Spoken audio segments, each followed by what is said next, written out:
All right, so we're at principle number 5. 5 of 5. 5 of 5. This is the last one. It is. And we're doing 5 principles for a Christ-centered marriage. So all 4 are already out there. They're available. Go check them out. And now we're going into number 5. Do we want to recap the 4 or no? Yeah, we'll go through the 4. Okay. How about we do that at the end? Okay, we'll do it at the end. And so number 5 is guard your thoughts. So this is another important one, and what we're doing is we're doing a principle, all 5 of them, and each one of them we're going to ground ourselves in Scripture. We're going to maybe do some applications, talk about some stories in our own experience. And so, yeah, let's dive in. All right, so the scripture here comes from Philippians chapter 4, verse 8. It says, "And now, dear brothers and sisters, one final thing. Fix your thoughts on what is true and honorable and right and pure and lovely and admirable. Think about things that are excellent and worthy of praise." Yeah, so we've been talking a lot about actions and speaking words and becoming one. This one's even harder and probably deeper, which is your thoughts, your actual thoughts themselves.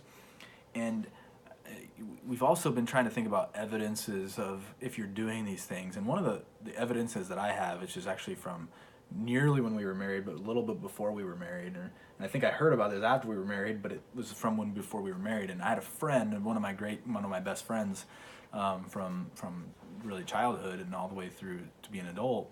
After we were married, he told me, he said, "I always knew you were going to marry Fallon." And I'm like, "What are you talking about?"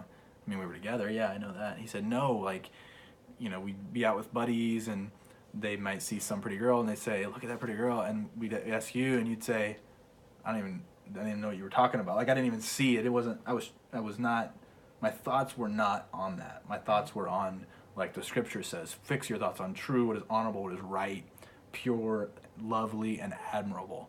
So you do need to guard your thoughts and guard your mind, because actually, garbage in, garbage out, so that's an important principle, I think. Right. And there's actually this cognitive neuroscientist, and her name is Dr. Caroline Leaf, and she just talks about the nature of our brain, and she has done at least one study and probably more on just how our brain functions, and specifically how thoughts change the structure, the physical structure of our brain. And she said, as we consciously direct our thinking, we wire our brain in certain ways. So if we are constantly thinking about negative things, then our brain becomes wired in such a way that it is easier to think about negative things again and again.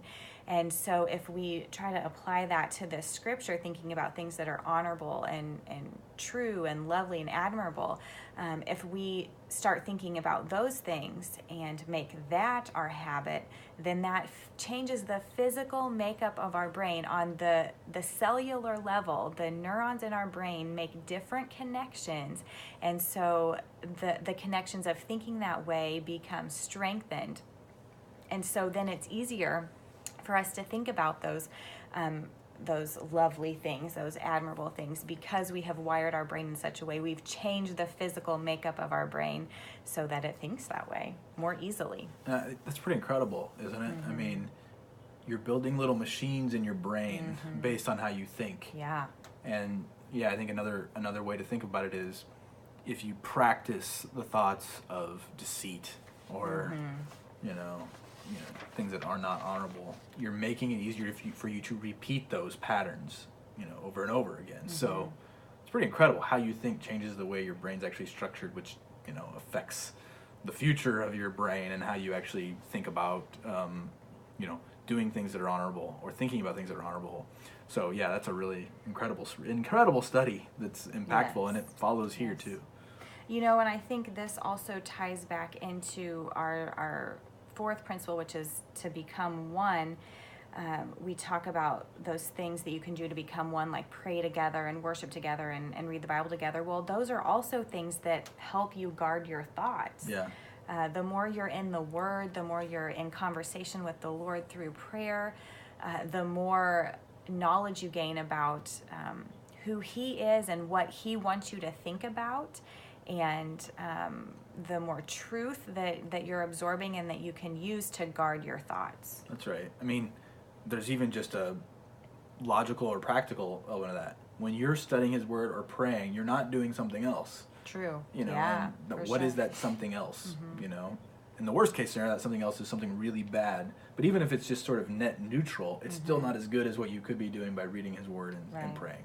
So yeah, And, you know, I think an application here is just be mindful of what you are putting into your brain, right? What are you thinking about? What things are in front of you that are feeding your thoughts? What are you watching? What are you listening to? yeah, I think that's a good one. You know, just being mindful, which is tough because it's easy to be sort of lots of things thrown at us today. So whether it's news or your Twitter feed or your Facebook feed, lots of things being thrown at you. So where are you spending your time? What are you spending your time and energy on? What are you spending your thoughts on? Yeah. So that's number 5. That's the last one in the series. Yeah. 5 principles for a Christ-centered marriage. You made it. Yeah, so Through let's all of them. Should we recap? let's at least go through the 5. Yeah, How's that that's sound? what I mean. Okay. Okay. Number 1, Choose love. choose love, and there's some Choose intentions behind those 2 words. Love's a choice. It's not feelings. It's actually a choice. Number 2 is pick your battles. And remember, your battle is not against one another. Your battle is against Satan. Number 3 is cool your tongue. Remember we talked about using, actually making sure that you're slow to speak, quick to listen, And using encouraging words language, to each other. not criticisms. Yeah. Number 4, become one.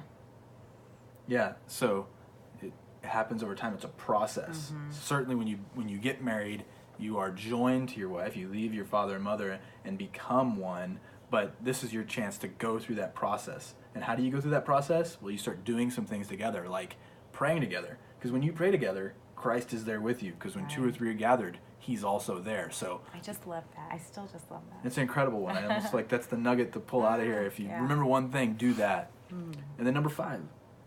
Guard your thoughts. So think about things that are pure and admirable and lovely. Our application here was just be mindful of kind of what you're doing and what you're thinking of, and don't build those little machines that you don't want to have in your brain through your thoughts. Exactly. So, you know, one last thought here from me is just that the Bible is our filter. It's our foundation. It's what we build our marriage on, what we build our life together on. And it should be yours too.